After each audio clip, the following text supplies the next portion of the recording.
ንጹሃኑን አይተውትም። በአማራነት ስለሆነ የተገደለ ያለው ማለት። ስለዚህ ሆ ብለን አንድ ጊዜ ለአንዴና ለመጨረሻ ጊዜ ይሄንን ስርዓት መንቀል ማንችል ከሆነ ከክልላችን፣ ከቀጠናችን፣ ከቀያችን ማስወጣት ማባረር የማንችል ከሆነ እመኑኝ ከ2 ዓመት 3 ዓመት ካሳለፍናችሁ የበለጠ በርካታ ግፍና መከራ ነው።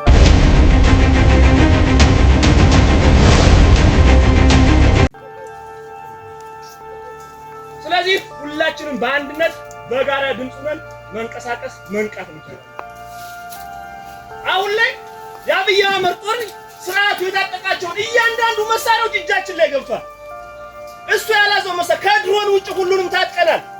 ብሬን፣ ስናይፐር፣ ዲሽቃ፣ አርቢጂ፣ ሞርተር እያንዳንዱ እጃችን ላይ አሉ። ስለዚህ በማን ነው የታጠቅነው? በእናንተ በወንድሞቻችን፣ በአባቶቻችን፣ በቤተሰቦቻችን ድጋፍ 3 ዓመት ሙሉ ማንም ደግፎና አይደለም። ይሄን ሁሉ ጦር ስትቀልቡት በሎጂስቲክም ለተተኳሽም እየተባለ ከእናንተው ስለሆነ ማለት ነው። ምክንያቱም ይሄ ጦር ቀድሞ እኔ ህይወቴን ድጋሚ ሚሳሳለት ድጋሚ የማያገኘው ህይወቴን አሳልፌ ልስጣችሁ ብሎ እየተዋደቀ ነው። እንደንተ 3 ዓመት ሙሉ ፀሐይ፣ ብርዱ፣ ዝናቡ እየተፈራረቀበት ቁጭ ነው ያለ። ስለዚህ ማንም ሰው ቸግሮት አይደለም እዚህ ጋር የምትዋጁ ሁላችንም ማለት ነው። ከ10 ሺህ ከ20 ሺህ ብር በላይ ተከፋይ ነበር መንግስት ሰራተኛው ሲኖር ነው። ግን በአማራነታችን እየታረደ ጎረቤት እየታረደ ነገን ላለመታረድ አሁን ዝም ብሎ ቤቱን ዘግቶ ቁጭ አላለም። ለቀጠላ ሲመጣ ቅድሚያ የሚሞተው ነው ዋሻ ነው ቤት የተቀመጠ በአማራነታችን ስለሆነ ማለት ነው። ስለዚህ ይሄን በደንብ ወደ ውስጣችን ማየት ያስፈልጋል፣ መገንዘብ ያስፈልጋል። አዎ በእኛም አንዳንድ ጥፋቶች አሉ፣ ስህተቶች አሉ። እሱን እናስተካክላለን፣ እናርማለን። የእናንተ ልጆች ምን መሄጃለ እናንተ አይዟችሁ ካላላችሁ እናንተ የጦር ካልደገፋችሁ ከጎናችሁ ካልሆነ የት እንሄዳለን? የኛ ቤተሰቦች አላችሁ። ይሄ ሁሉ ጦር የምትጠሩት ከእናንተ ውስጥ ይወጣል። ጊዜውን ተጠቅሞ ያልገባው ሰው እንግዲህ ወደ ፋኖ የብዙ ስብስብ ነው። ሙስሊም አለ፣ ቄስ አለ፣ ደረሳ አለ፣ ዲያቆን አለ፣ መምህር አለ፣ ግብርና አለ፣ ዶክተር አለ፣ ስራ አስኪያጅ አለ፣ በወፍጮ ቤቱም በከተማው ተሰጠነች ሌባም አለ፣ ለጊዜው ቸግሮት የተጠጋለ። ስለዚህ የብዙ ስብስብ ነው። እንዴት አድርገን በአንድ ጊዜ ማስተካከል ይቻላል? ስለዚህ ጊዜ ያስፈልጋል። ተረዱን ነው። በዛ ላይ እየለፋን ነው፣ እየደከምን ነው። 5-6 ድርጅት ነው የነበረው። አሁን ፈጣሪ የተመሰገነ ይሁን መሪዎቻችን ጎጃም፣ ጎንደር፣ ወሎ፣ ሸዋ ተሙ ስንት መስዋዕት ተከፍሏል። ስንት ወንድሞቻችን በሴራ አጠናርስ በርስ። ስለዚህ አሁን ላይ አንድ ተቋም አንድ ድርጅት የአማራ ፋኖ ብሔራዊ ንቅናቄ የሚባል በጎንደር፣ በጎጃም፣ በወሎ፣ በሸዋ ሁሉም አንድ ብሎ መሪያችን ማረግ የሚያዘምረው። ስለዚህ ከዚህ በኋላ ስንት ጥንነት አይቻልም። ሁሉም በአንድ ድርጅት በአንድ መሪ በአንድ ትእዛዝ ነው ከዚህ በኋላ የሚንቀሳቀሱ ማለት ነው።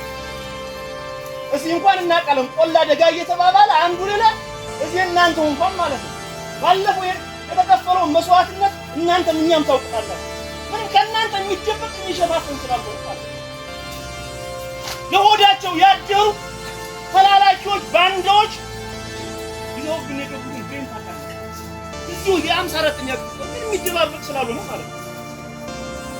ነገ ዋጋ ማሸነፋችን አይቀርም። መቼውንም ቢሆን ዓለም እየመሰከረለት ነው ስለፋኖ ጦር ማለት ነው። ትላንትና በእኛ በ201ኛ ቆር 64ኛ ክፍለ ጦር ላይ 2000 ቆር ነው የተመረቀው። 2000 ተመርቋል ትናንትና ማለት ነው። እስቲ እንግዲህ የዚህ ነው 2000። ስለዚህ መቼውንም ሊቆም አይችልም። እያሸነፍን ነው። መተጋገዝ መቻል አለብን። እውነት ይሄ ሁሉ አሁን እንግዲህ ድጎን ይሄ ያለውን ጠላት ማስወጣት ማሸነፋቸው አንድነት ነው። በርግጥ የዘርፋሽ ችግሮች አሉ፣ ግን ከየት እናምጣ? አሁን ብዙ ጊዜ ጥያቄ ታቀርባላችሁ። እውነት ነው፣ ግን ከየት አምጣ? ተቋማችን እንደምታዩን ነው። ምን በለው ምን ጠጣው ከእናንተ እየለመነ ነው። ከእናንተ ነው የምናመጣው። ሌላ የሚያግዘን የለም፣ ሌላ የሚደግፈን መንግስት የለም። አይዟችሁ የሚለን እኮ ህዝባችን ነው፣ እናንተ ናችሁ። ስለዚህ ላለመሞት ላለመጥፋት ሁላችሁም የራሳችሁ መዘጋጀት መቻል አለበት። ካልሆነ እያየነው በሬያችን እየታረደ ሙሉ ቤት እየተቃጠለ በጣም በሚያሳዝን ሁኔታ ለማየት በሚያሳፍር ሁኔታ ማለት ነው። የዛሬ ዓመት መራዊ ላይ 150 ንጹሃን ነው የታረደ። 150 ምንም ያልታጠቡ ከነዛ ውስጥ 12ቱ የ6 ዓመት ህፃን ናቸው። እንግዲህ አሁን የ6 ዓመት ምን ፖለቲካ ነው? ስላለው ነገር ምን ያውቃል?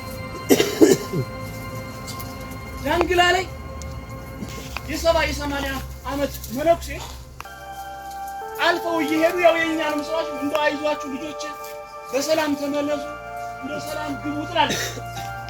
እሷ አታውቅም። ያው መቼም እኛ እንትን ነው ብላ የኛዎች አይደላችሁ? አዎ ጠይቃት በደንብ እንደዚህ የምትሉ ፋኖች ነው ይላል። ማንን ነው ስራት የኞቹ አይደላችሁ? አራ ምናስ ይኸውልህ ፋኖን እኮ ነው እንደዚህ በላችሁ ሶሪ በዚህ ልካረ መሪ ናቸው። የ9 ወር ነፍሰ ጡር ሽሏ ተቀዶና አውጥተው እየጣሉ ያሉት የሰው ባህሪ የላቸውም። ስለዚህ ይህን ስርዓት ወደድንም ጠላንም በጋራ ነው መታገል መቻል አለብን። ይህን ማድረግ ስልችን ነው። ካልሆነ በጦርነት የተረፈው እንኳን በረሃብ እንዲሞት ኦሮሚያ ክልል ውስጥ 1 ኩንታል ማዳበሪያ በ2000 ብር እየተሰጠ እኛ ግን የዛሬ ዓመት እስከነበረኝ መረጃ 8000 ብር እንደሆነ አይደለ? ጭራሽ ደግሞ በዚህ ዓመት ይባስ ተብሎ ፋይዳ የሚባል መታወቂያ ያላዘ ማዳበሪያ መውሰድ አትችሉም ተባለ። እየተሽለቀለቃችሁ የምትወጡ ወደ ሞጣም ወደ ዛም እየሄዳችሁ የምታመጣጣችሁ በግብርና ባለሙያ በጤና ባለሙያ ምክንያት እየተፈለገ ነው።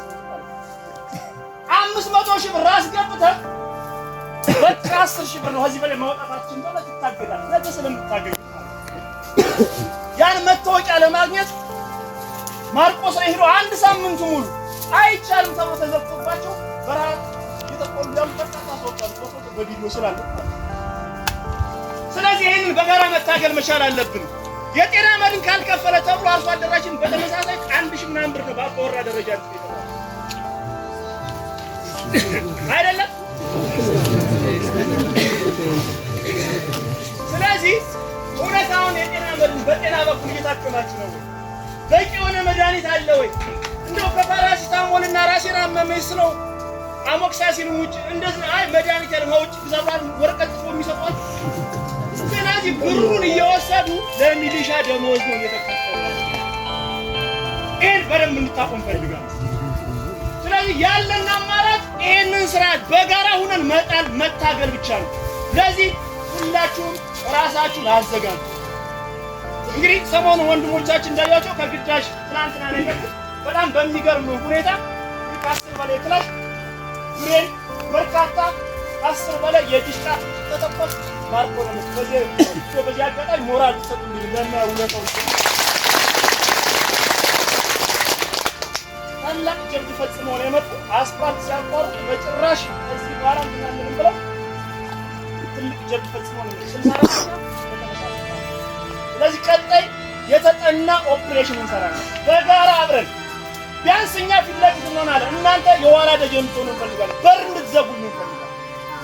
እናውቀዋለን የጠላትን አሰራር 10 በዛ ቢጠብቁ ትናንት እዚሁ 54ኛ ላይ 3ቱን ገሎ 4 ፍላሽ ይወጣል ይላል። በአረበኛ ዘመነ ቃል ያመጣይለት ስለጦሩ 50,000 ብር አረበኛ ዘመነ ቃል ያለው ጎበዝ ነህ ጀግና ነህ በርታ ብሎ 50,000 ብር ሰጥቶ እንግዲህ አንድ ጀግና ነው ያለው አንድ ወጣት።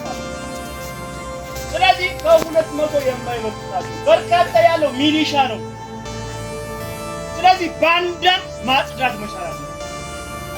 መከላከያ የጃቋል እኔ እንግዲህ ከዛ ከባህር ዳር ስንመጣ የነበርንበት በዛን አሁን በዚህ መውጫው ጠላት ይመጣ ቤት ነው ጥረኝ ማለት ነው። መንገድ እየመሩ የሚያመጡት የእናንተው የኛ ወንድሞች ናቸው ሚሊሻዎች ናቸው። ይሄን በደንብ ማየት መቻል አለበት።